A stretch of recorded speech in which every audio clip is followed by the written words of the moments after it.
Countdown for blast off. X minus 5, 4, 3, 2, X minus 1, fire.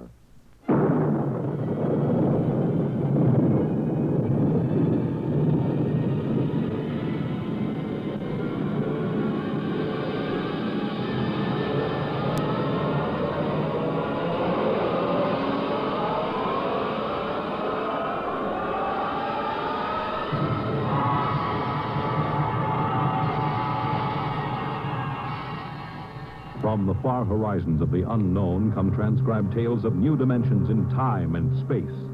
These are stories of the future, adventures in which you'll live in a million could-be years on 1,000 maybe worlds. X minus one.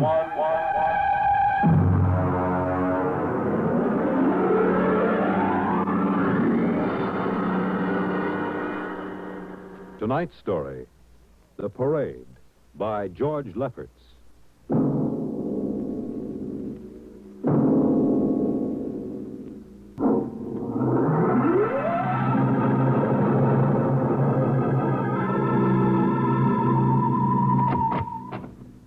You are Mr. Sid Ryan? The same. My name is Lucia. I'm a Martian. Pleased to meet you, Mr. What was that again? A Martian. A Martian, huh? As in Orson Welles? Precisely. I'm a Rotarian myself. Sit down. Thank you. And now that we've had our little joke, Mr. Lucia, what can Publicity Associates do for you? It has been my observation that advertising and publicity are the very backbone of earthly civilization. Spoken like a true Martian, Mr. Lucia. Now, if you'll tell me the name of the client. The client, of course, will be the Martian. You don't give up, do you? Give up? The gag, I mean. Oliver. Oh, yes, Mr. Ryan? This is Mr. Lucia. How do you do, Mr. Mr. Lucia Lucia? claims to be a Martian. Take him outside, will you, Oliver? Get the name of the sanatorium he escaped from and tell them to bring the butterfly net. Wait, sir. I'm happy to see, Mr. Ryan, that my telling you I'm a Martian has approximately the effect I supposed it would have. I believe we can do business. I have here the cash retainer of $5,000. Sit down, Mr. Lucia. Oliver, get the client a cigar. Yes, sir. No, the other box.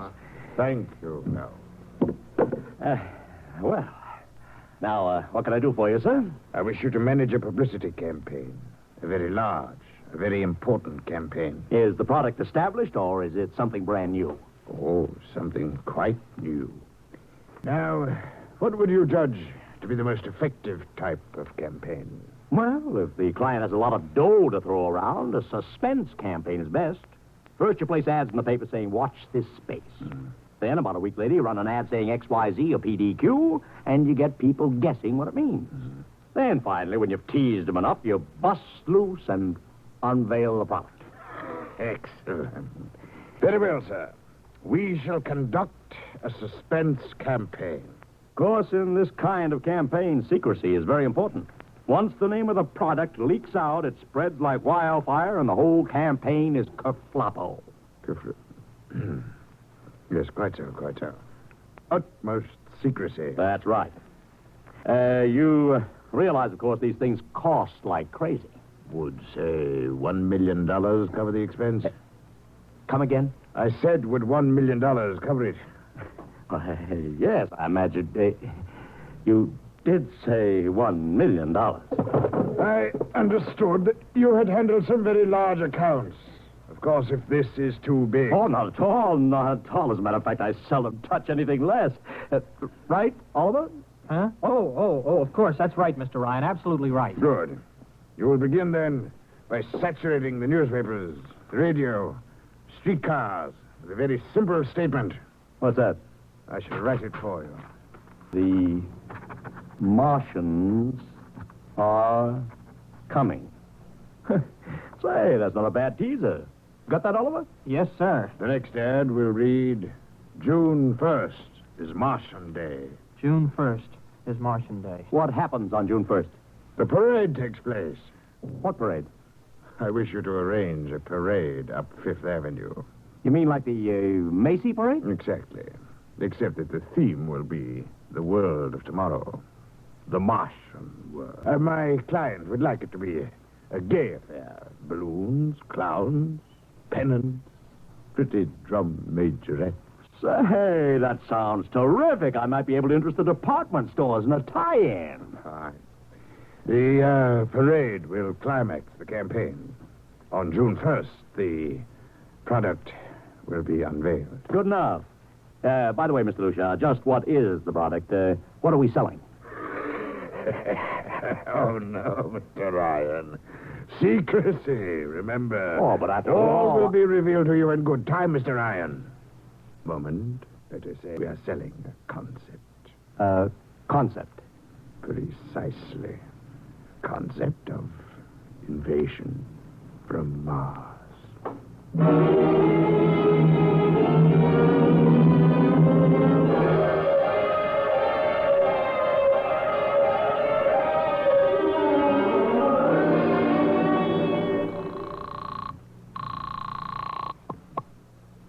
Benny Marcus, please. This is Benny. Benny, this is Sid Ryan over at Publicity Associates. Listen, Benny, how you fixed for midgets? I got midgets. Fine. I need 40 midgets for a parade. 40. June 1st. And listen, Benny, I want them dressed in little spacesuits. What? You know, like men from Mars, okay? Midgets. And I want some movie extras, maybe 50 of them. Also rigged up like men from Mars. Make them look gruesome. Got that? Gruesome. Also, I need some horses with pretty girls on top of them. Maybe you can get that bunch from Maroney's Traveling Circus. The ones we booked for the Fireman's Parade in Albany last year. Oh, try, Sid. And never mind the expense. Just get me the talent, okay? I gotta hang up now. Call me back, Benny. How you doing, Oliver? Oh, fine, Mr. Ryan, just fine. We got full-page ads in all the dailies and 10-second spot announcements on every local station, but it's costing a fortune. The more it costs, the bigger our percentage. Spend like you were going to the electric chair, Oliver. Yes, sir. How you making out on the parade? If it comes off, it'll be the biggest thing since Barnum invented the midget. I've got Macy's, gimbals, and sacks to contribute floats. Everything is built around the Martian theme, see? Even the horses will have long feelers attached to them and funny-looking extra legs. It'll be sensational. Oh, yeah, it sounds fine, only, Only what? Oh, Mr. Ryan, we don't even know what we're selling. Oliver, my boy, do you think old Sid Ryan has been sitting here spending all this moolah and not putting two and two together? You mean you know who Lucia represents? Just by accident, understand? I have learned that Century Pictures is making a big new epic. A space opera entitled Invasion from Mars. Get it? Oh, I begin to see. Also, by mere coincidence, it happens to be the premiere sometime around June 1st. You follow me? But, Mr. Ryan, Century has an exclusive contract with New Feature Syndicate for all their publicity. Suppose Century Pictures doesn't like the way New Features is handling their stuff. They want to get out of the contract, but New Feature says no. So they have to get around the contract. A man named Lucia, client unknown, starts publicizing the Martian invasion. Need I go further? Oh, I get it, Mr. Ryan. Gee, I suppose I should have thought of that. No, Oliver, that's what I like about you. You're so innocent.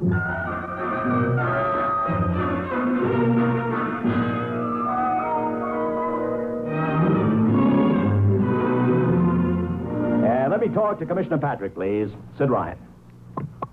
Hello? Commish, Sid Ryan. Oh, it's you. Well, what is it this time? If you want to drop a man off the Empire State Building into a teacup full of water, the answer is no. Also, we are not arresting any fan dancers. You know I don't handle fan dances. I want a permit for a parade, June 1st, 5th Avenue. It's a Sunday. There's no traffic. Oh, come now. Look, Ryan. Macy's gets a permit. Gimbals gets a permit. The American Legion gets a permit. The Sons of Erin march every time Morton Downey sings the Wearing the Green. Don't give me a hard time, Patrick. This is too big. Come on I have now. the Fifth Avenue Merchants Association behind me. Okay, Ryan. Fill out the forms. I'll pass them along to the license commissioner. That's my boy. Oh, by the way, what's the occasion? Oh, don't you read the papers, Patrick? June 1st is Martian Day.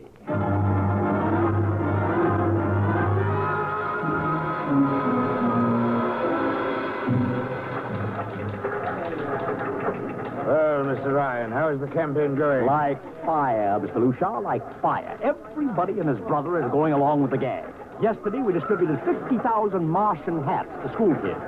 I even arranged for Commissioner Patrick to accept a $50,000 check for the Policeman's Benevolent Fund from the man from Mars. Excellent. I understand Century Pictures spent over $1 million making that space opera. I beg pardon? Oh, come, Mr. Lucia. Sid Ryan wasn't born yesterday, you know. I know who our client is, even if you don't admit it. You do? Always thinking that's me. Well, as long as you know, let's keep it to ourselves, shall we, Mr. Ryan? As you once remarked, when these things leak out, it destroys the surprise and ruins the effectiveness of the campaign.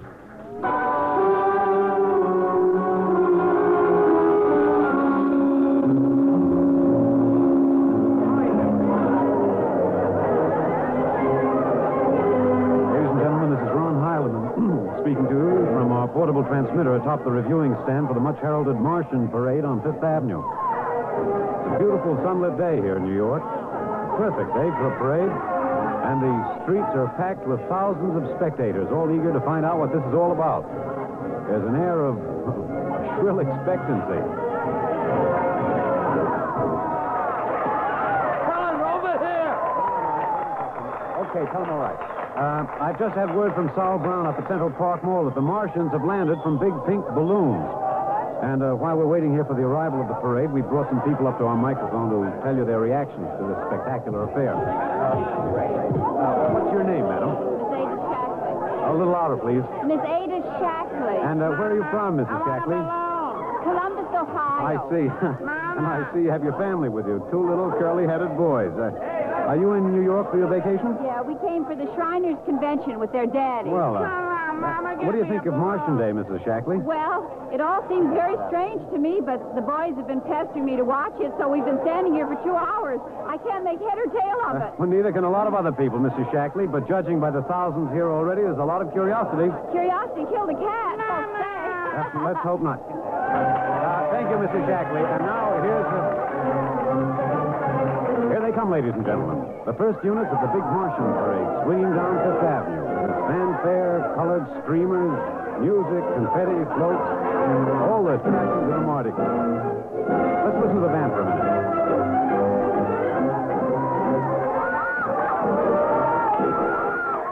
Here in the vanguard, the whole troop of little midgets in weird-looking pink and blue spacesuits, carrying Rube Goldberg weapons with signs painted on them. I can read one which says Atomic Blaster. Another has a placard reading, "We're marching through Georgia." And here come the clowns, laughing and falling all over each other. They're giving free sugar candy to the kids along the way.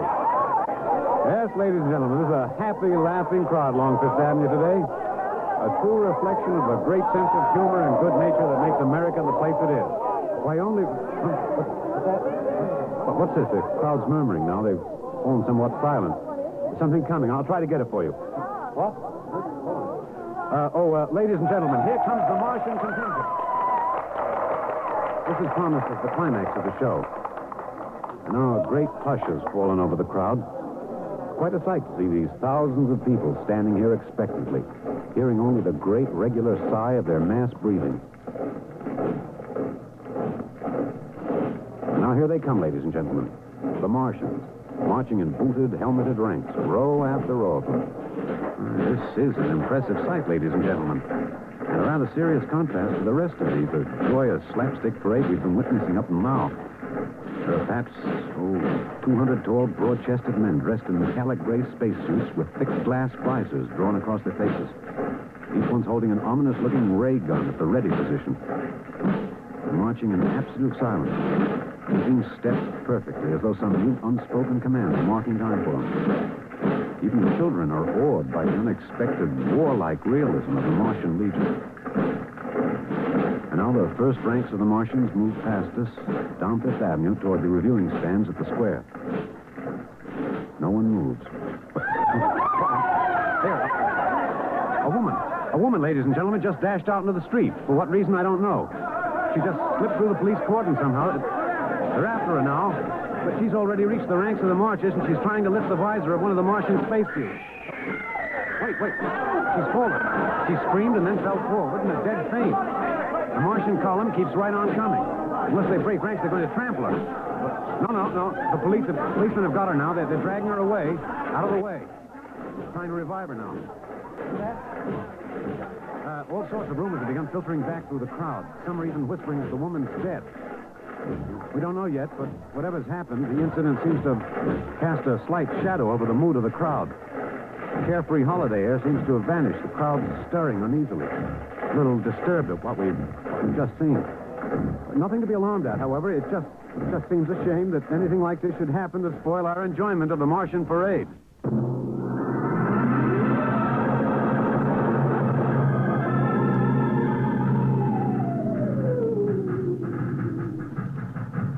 Mr. Ryan, did you see that? A woman fainted. She ran out into the street to get a close look at the Martians, then she screamed and fainted dead away. I'm well aware of that, Oliver, since I paid her $50 to do it. What? The dramatic moment, Oliver. The stock and trade of the good publicity man. Relax. Holy smokes, you sure think of everything. For my share of this deal, roughly $100,000, I can afford to think of everything. Shut the window. Oh, okay, but don't you want to see the finish? We'll go down to the reviewing stand for the finish. Right now, I want to make a phone call. By the way, where's Lucia? Oh, I haven't seen him. Well, close the window, Oliver. Well, okay, Mr. Ryan.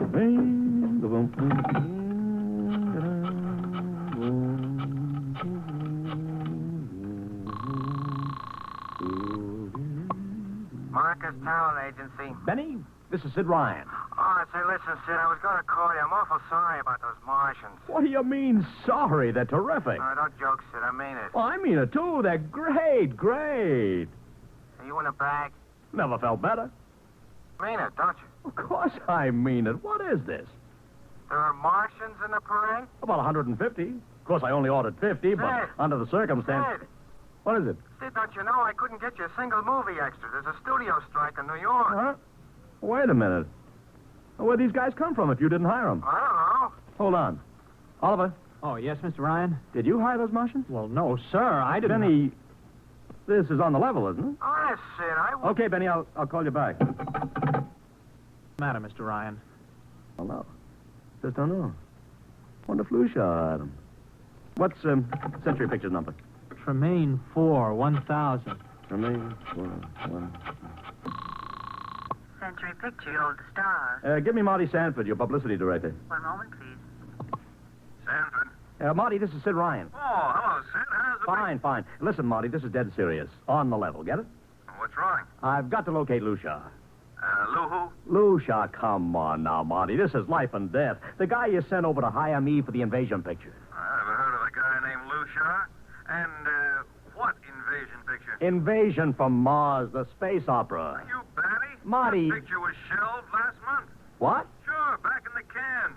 The big shots decided you can't sell a Martian invasion to the American public. It's too incredible, Sid. Who'd ever believe it could really happen? Of all the great... Mother in heaven. What is it, Mr. Ryan? You look terrible. Too fantastic. Mr. Ryan, is something wrong? Open that window. I want another look at those Martians.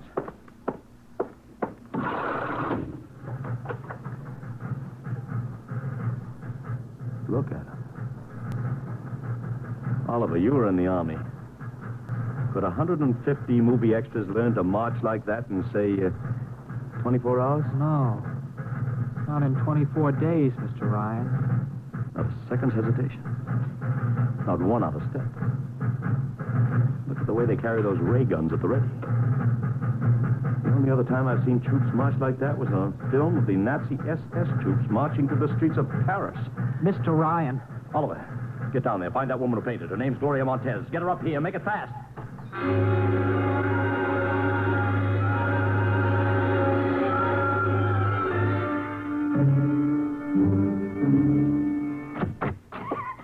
Yes, Mr. Ryan, I can't get much sense out of her. Stay away from me. Okay, Gloria. You can cut out the act and relax. Don't It's kiss me, Don't Sid kiss me, Ryan. you're a Martian. Gloria, settle You're wearing down. a mask. Baby, it's me, Underneath Sid. It's awful. It's so big green eyes and those feelings like a catfish. Baby, snap out of it. Listen, what happened down there? You ran out and screamed like I told you, but the fainting, that wasn't in the act. Go away. away, please. Go away. Just one question, baby. Inside that helmet, what did you see? Anything out of her, Mr. Ryan. She needs a doctor. Okay, Oliver. I've heard enough anyway. You take care of Gloria here. Get her a drink. Where are you going? To see the commissioner. You got to stop this parade before things begin to happen.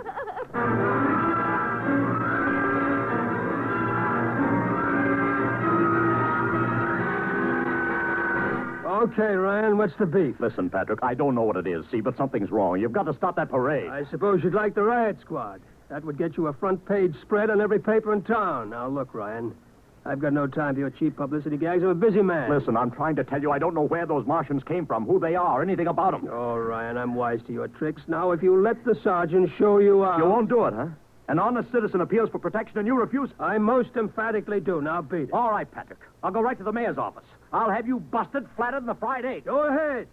I'm sure His Honor will be glad to toss you out on that phony nickel-plated skull of yours.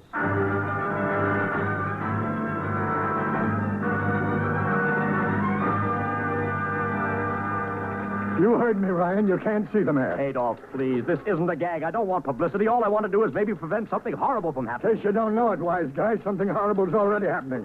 A couple of hundred little kids are in the hospital with tomaine poisoning from that phony Martian candy you passed out. What? Or didn't you know? I didn't. We've got to stop that parade. Sure, you'd like nothing better than start a panic now. Maybe a few hundred people get trampled to death. Think of the newspaper's face. That'd get you and your phony product. I won't stand for this, Adolf. This may be a matter of life and death. Get out of here quick. It'll be your death. Go on, beat it. Get out. You and your publicity stunts make me sick to my stomach.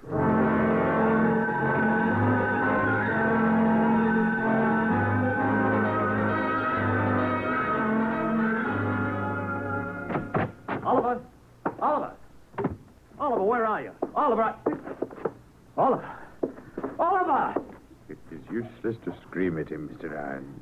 Your friend is quite dead. Lucia. He wanted to run to the police with some story about a Martian invasion. I found it necessary to restrain him. Restrain him, you stinking murderer. Now, Mr. Ryan, collect yourself. After all our planning, it wouldn't do to have everything spoiled now, would it? Lucia, I'll stop talking and talk fast, because when you get through, I'm going to take you apart piece by piece. What's this all about? Surely you know, Mr. Ryan. After all, you've been publicizing it for months. See, before colonizing your planet, the Martian government sent some of us as scouts in advance, disguised as Earthmen, of course, to study your habits, your weaknesses. We found that the people on Earth are predominantly conditioned by advertising and publicity. So we conceived the idea of treating our entire invasion as a vast publicity stunt. Clever, yes? After all, Mr. Ryan, who would suspect an invader who advertised his invasion in the newspaper, invited the public to his surprise attack, and spent millions publicizing his plans? Holy jumping. You've done very well, you see. Then there was no product. Ah, but there is a product. The product is death. What are you trying, Lucia? We Martians are a humane people, Mr. Ryan. We do not like to destroy thousands where a few hundred will suffice. In exactly 2 minutes, our troops will treat the world to a spectacle of death, which will bring the rest of your planet to its knees in horror. Nations will clamor to surrender. Perhaps, Mr. Lucia, but not if I can help it. No!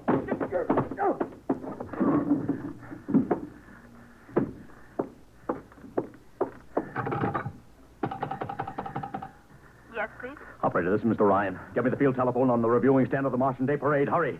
Anyone in particular? Just hurry. Reviewing stand. Hello? Get me Commissioner Patrick. Hello? Hello. You have to talk louder. I want Commissioner Patrick. Patrick! Wait a minute. Things are quieting down. Hey, what was that you wanted? This is Ryan. I have to talk to the commissioner. It's a matter of life and death. Oh, you can't talk to him now. The chief Martian is presenting the PBA check to him. The Martians are going to fire a salute. Listen, you gotta stop him. What? Stop him! Sorry, Mr. Ryan, I can't hear You idiot! The worst is going...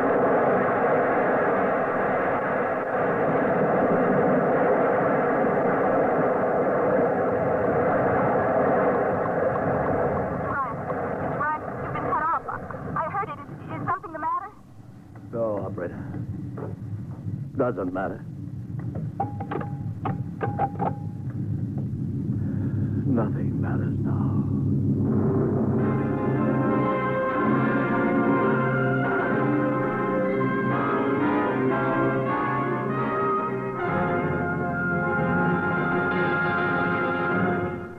Tonight, by transcription, X Minus One has brought you The Parade.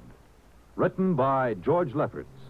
Featured in the cast were Joseph Curtin as Ryan, Barry Kroger as Lushar, Alexander Scourby as Ron Heilman.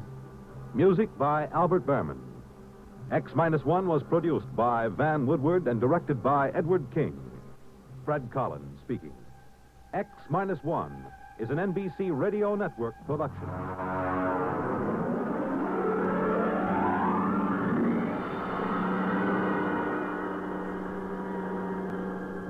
And now, next week, The Cave of the Night. The gripping story of the first man to pilot an Earth satellite beyond the reach of gravitational pull. And of what happened when a watching world learned that something had gone wrong. That he could never return. That he was doomed to die a lingering death in the arching blackness of the sky. The Cave of Night. Hear it next week at X Minus One. Did you ever stop to realize that 4 American coins show us the importance of elections? The first one is the Washington Quarter. It was George Washington who reminded us that on the unity of our government depends our independence, our peace at home and abroad, our safety, prosperity, and our freedom. The second coin is the Jefferson nickel. It was Thomas Jefferson who said, "No government can continue good but under the control of the people." The third coin is a penny, bearing the likeness of Abraham Lincoln, who said, "Among free men, there can be no successful appeal from the ballot to the bullet." Finally, the Roosevelt dime reminds us of something Franklin D. Roosevelt once said. "Every man and every woman in this nation, regardless of party, who have the right to register and to vote, and the opportunity to register and to vote, have also the sacred obligation to register and to vote."